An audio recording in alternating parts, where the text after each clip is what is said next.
ഒരു കമ്പ്യൂട്ടറിൽ hidden folder create ചെയ്യുന്ന രീതി. Create A new folder. Click start menu. Type CARMAP. Select CARMAP.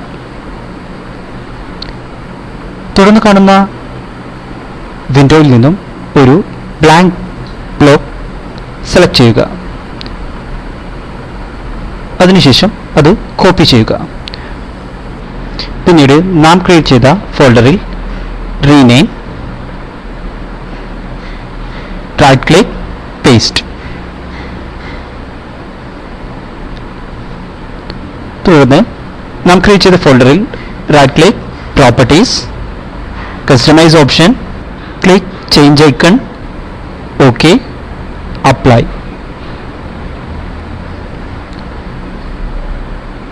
ഇനി നമ്മളുടെ ഡെസ്ക്ടോപ്പിൽ നാം ക്രിയേറ്റ് ചെയ്ത ഫോൾഡർ നമുക്ക് കാണാൻ സാധിക്കുന്നതല്ല.